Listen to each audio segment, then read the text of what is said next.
क्या डोंगरी बांध आप लोगों का मुद्दा है या 76 गांवों का मुद्दा है? पूरे आप देखोगे तो 7600 लोग नहीं है, पूरे देखोगे तो 1000 लोग नहीं है। कोई कमजोर कौम नहीं है। अगर इतिहास में सबसे मजबूत कोई कौम है, किसी को माना गया तो किसानों को माना गया है। कोई बात नहीं, कलेक्टर नहीं सुन रहा, कोई बात नहीं, एसपी नहीं सुन रहा, कोई बात नहीं, नेता नहीं सुन रहे। करौली की धरती एक बड़े जन आंदोलन की गवाह बनने जा रही है। डोंगरी बांध के खिलाफ उठ रही आवाज अब आप देखिए कि महापंचायत में बदल चुकी है। सवाल सिर्फ एक बांध का नहीं बल्कि जमीन, भविष्य और अधिकारों का है। और इसी आंदोलन में अब मनोज मीणा की एंट्री ने इसे और सियासी सामाजिक वजन दे दिया है।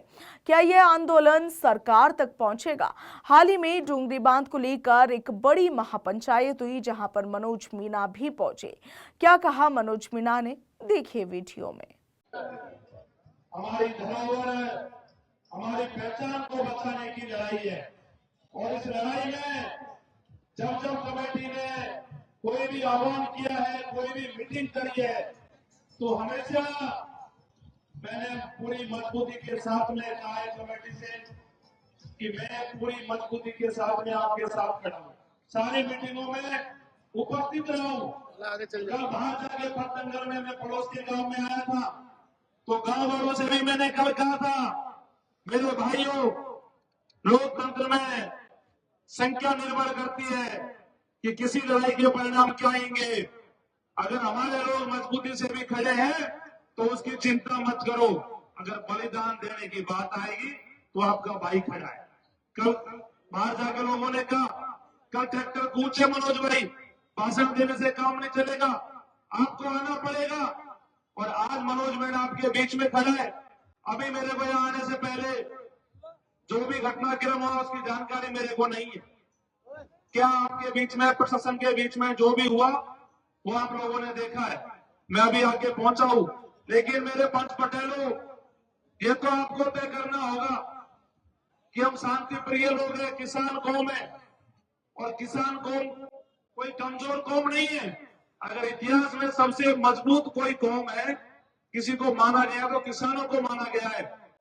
लेकिन यहां आने के बाद में जो मैंने देखा कि महज थोड़े से लोग यहां बैठे हैं डोंगरी बांध बचाओ के लिए।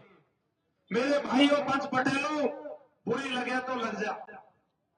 क्या डोंगरी बांध आप लोगों का मुद्दा है या 76 गांवों का मुद्दा है?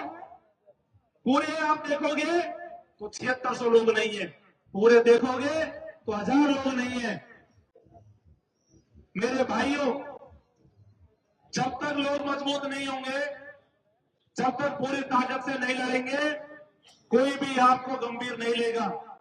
और प्रशासन का तो काम होता है कि कैसे भी कोई आंदोलन को बिगाड़े, कैसे भी कोई आंदोलन को खराब करे, लेकिन हमें हमारी समझदारी से काम लेना होता है।